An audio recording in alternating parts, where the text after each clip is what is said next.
We're here today with longtime Minnesota radio personality Mary Lucia, and she's got a new book out. It's called What Doesn't Kill Me Makes Me Weirder and Harder to Relate to. Mary, how you doing today?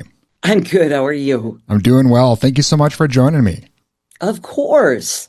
Well, you've got the new book out here. What Doesn't Kill Me Makes Me Weirder and Harder to Relate to. Can you tell the listeners a bit about it? You know, it's funny because that just rolls right off the tongue, doesn't it? No, I started writing a book maybe 2 years ago when I had left my full-time job at The Current. And, you know, I always sort of knew I was going to write about the experience that I had had over a 3-year period. And, you know, I wasn't entirely sure if it would exclusively just be about that story or include other things. And as it turned out, I was inspired. This is going to sound crazy, but I was inspired by there's an ESPN documentary called The Last Dance, and it follows the Chicago Bulls during their. Have you seen this? Oh, yeah, I've seen it. Yep. Okay, forget it. Now that is like something I go to like watch 3 times a year, but the structure of it in which it time hops is done so well.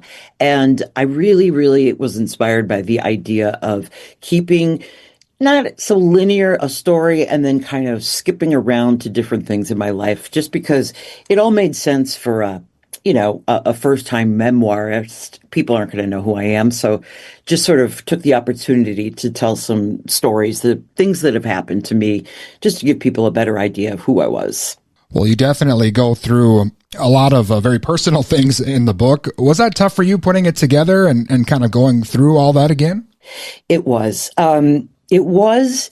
And a lot of people have asked me if it's felt cathartic, and I can honestly say not yet, but it was hard to revisit some of those things, but amazing how much detail I remembered. I guess that's what, trauma can either sort of blur out some parts of your brain or maybe heighten it, sharpen it. But I definitely knew that there were certain parts of the story that seemed more important than others. And I guess it was just a way to get the story out there that certainly the news couldn't report, because I mean, when this whole thing went public, major newspapers and TV outlets can't really give you the full, just horrible, explicit things that I was being put through. They could basically say, you have a listener who is delusional and sent you flowers and a candle. And then that makes me look like I'm the nutbag, because it's like, Sure. Oh, if you only knew. There's a lot more that went down. So yeah, it's a way in which I can at least say, if you think you knew that story, you didn't. Yeah, it is interesting. I know when I started in radio years ago, I was told you might want to think of a radio name, or an alias, Right. So the weirdos won't be able to hassle you. And I thought it seemed unlikely at the time, Yeah. but obviously you don't know who's on the other end out there. It's so true. And radio being that really intimate medium of just this voice, and a lot of people listen to radio when they're alone, and if you're good at your job, you do connect with strangers, and they do have a little bit of a sense of who you are. And so that was sort of the frightening part for me, was that the very thing I think that I was quite good at over a 30-year career might have also been the thing that invited this terrible problem into my life. Sure. And it's frustrating to find out nobody really took the harassment seriously. And now that guy's back in the news again, I know recently, for violating orders involving another DJ.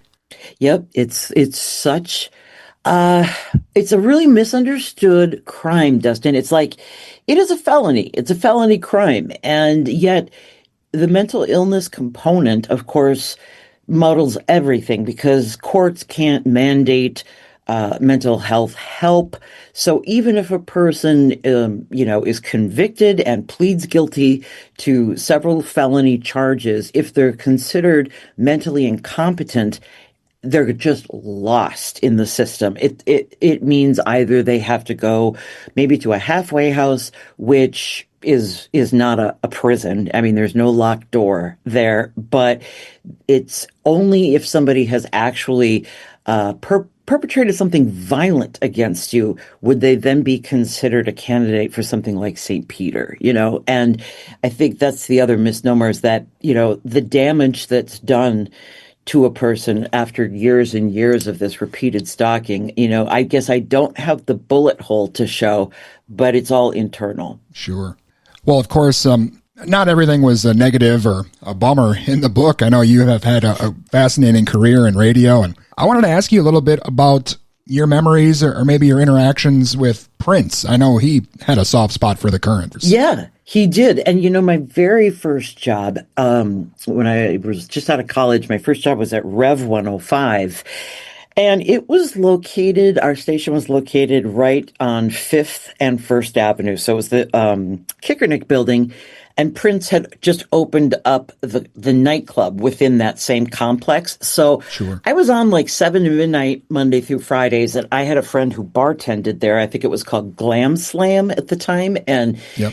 he would always call me and say, "Oop, there's a sighting. You want to get over here." So being so fortunate, to have been able to see him perform in a club setting when he was well past Purple Rain, he was huge. And yet he was also legendary for playing these sort of secret one-off shows. And I was so lucky to be able to go to so many of those. And it was really a cool boost to hear that he did support, I guess you could say, just support Minnesota Public Radio and the Current. He showed up at one of our live events at First Avenue, which is pretty miraculous because, he certainly wouldn't have had to do that. And I know that he was a super generous guy and philanthropic and donated to so many different things, but never talked about it, Yeah. just did it. And so, yeah, he was major. And I think also just the music that he made, we were so lucky to be able to get sort of an access to him via our own Andrea Swenson at the time. She had gone to see him I think it was at the Dakota, and there were no cameras or phones allowed. So she drew a little setup of what this piano situation was on stage at the Dakota. And we posted it on our website, and he caught wind of that and reached out to her and even wanted to use the drawing for something. So you kind of knew that he was out there and that he might have even been listening. Yeah, I know we've celebrated what we call Princemas here for almost 20 years. And, we've had a lot of people that have played with him on the show. And I like to think that, Prince maybe was aware of it, or at least somebody told him about it and maybe he rolled his eyes or something. It's true. It's so possible because, again, if you can cultivate that kind of mystery and sustain it for as many years as he did, anything seems possible to me. Well, Mary, I know now you're working with Radio K. Do you find that to be more rewarding or maybe less stressful than, commercial radio or the big NPR stations? It's a totally different role that I have. They hired me on about a year and a half ago as their program advisor. So essentially what I'm doing is I'm in there helping students look at radio as something that's really meant to be fun, and that also taking advantage of college radio where you have a lot of freedom with your musical choices, not to be too ghoulish about it, but it's like, oh boy, in the real world, it's not going to be quite as loose. Even if you wanted to pursue a career in radio or broadcast, but take advantage now, because everyone has sort of that romantic sense of college radio, whether it's your own college radio experience or there's something very charming about it because it's very pure. It's not super polished, but that's the beauty of it. So I'm really just there to answer questions. And as I always say to the students, I got all tools, no rules. It's like, done this for a really long time. I know what worked for me. It may work for you if you're interested, but if you're not, that's cool too. But it's just really about the support of finding your way on air, trying to connect to listeners, either through the music or both with your personality, because it seems, I'll ask you, do you think that, you think personality-driven radio is just something of the past? Yeah, even when I started 20 some years ago, it seemed like it was already kind of looking Right. for, consultants and cum Oh, God. ratings and, looking to voice track everything. It was kind of Yep. dying even back then, it seems. It seems like it's been dying a long death because yes, you're right. Those things have been happening for years and years, but I think it became more profound in maybe the last 5 years to me that yeah, personality driven radio is just not it's just not the direction people are moving in. So what does that mean for you and me? Yeah, unless it's like hardcore right wing talk radio, that seems to always be Right. thriving. Yeah, exactly. Yeah, and I'm not applying there. Well, do these students seem, I know younger people now aren't as nostalgic for radio as, we were growing up, Right. but do Right. the students seem like they're passionate enough to maybe kind of keep this business afloat for a while? Well, if they had cool parents, and, a lot of them do, and I know that, everybody, whether it's by osmosis or whatever, kind of, it rubs off on you, whatever music was played in your house growing up. If you had older siblings or parents that had a cool record collection, I was grateful to have both. And some of these students, I will tell you one thing that is astonishing to me about 18, 19, 20 year olds is that whenever I bring up a band they've never heard of, and the first question they ask is, what genre is that? And I'm just completely at a loss. I'm like, good.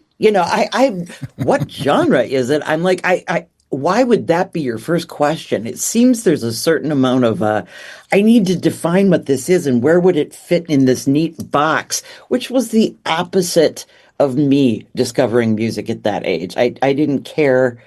I would never have said, "Oh my, this is curious. What genre is this?" It just if you liked it, you liked it, and you just kind of went down the rabbit hole and consumed for yourself. But seems like a little bit of that is missing. It's I don't know if that's with the creation of maybe they're not listening to terrestrial radio. It's more about, every other platform musically, but I don't know. It's a little weird, and I'm just trying to roll with it and not sound like I'm 500 years old, but it's like, what genre is it? That I can't answer for you, Junior. Yeah, I don't know if it's because of everything now being, I guess, so compartmentalized that you don't accidentally hear something you didn't mean to hear. Like you I can kind think of that's just, a good idea. Yeah, it could be that, but it's befuddling to me. But I like to always just say, well, there would be no this band if there hadn't been that band, and it's like it isn't going to kill anybody to learn a little bit of music history because I think one of the first things I said to the students when I got there was, I'm a super tolerant, non-judgmental person, but the one thing I will absolutely snap if I hear anybody say, and that is, that's before my time. It's like, yeah, so is history. Read a book. It's like, I know a lot about World War II, and I know a lot about a lot of things that happened way before I was born. The world didn't just start the day you were born. So I wish there was a little bit more incentive or interest in the history of music.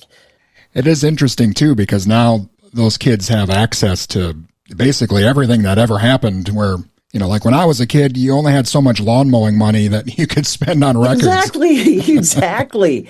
And it's so true because the consumption was so different. Maybe it made it a little more special, but and I've always been fascinated by people who are like only child in the family. And it's always like, well, who was your resource then? Because so many of us relied on neighbors, friends, like I said, parents, siblings. And it's always interesting to me to hear where somebody started sourcing. And maybe for this generation, yeah, it was like TikTok. It's very likely that it was probably you for a lot of people. That's kind of like a badge of honor being in this business. Obviously, the weirdos is the drawback, but Yep, there are correct. benefits. Yeah, it is true. I mean, when I hear, people will say to me, and they seem sort of sheepish, but they're, I've been listening to you for X amount of years, and I really kind of feel like I know you. And I always say, well, you sort of do. I mean, sure, you don't know everything about me, but you do. I mean, because like I said, I didn't have a radio persona or a fake name. It was just, this is me, and this is how I've been since day one. So if somebody has been following, I mean, I'm grateful and lucky, but yeah, they pretty much do know me if they say they do. Well, Mary, I know the book is just out here, but is there something else coming up for you, or maybe another project coming up in the new year? Yeah, I have a couple of books. I have a couple of books in me, and this has been a complete learning experience just going through the entire process of the publishing world, which has its parallels to the music and radio world, but it's been a real learning thing to see, how you find a publisher, how you start that PR machine. And I'm just in the infancy of that. But yep, I've got a couple more writing projects for certain. And then, yeah, I will keep trying to tell the students at Radio K that it doesn't matter what genre music is, and don't be afraid to listen to something you don't know. So that's my work, and that's what I've got cut out for me. Awesome. Thank you, Mary. This has been great speaking with you. I'm hoping we can do it again sometime. Thank you again. Look, for sure. Have a good day, Dustin. And again, that was longtime radio personality Mary Lucia, and her latest book, What Doesn't Kill Me Makes Me Weirder and Harder to Relate to, is available now.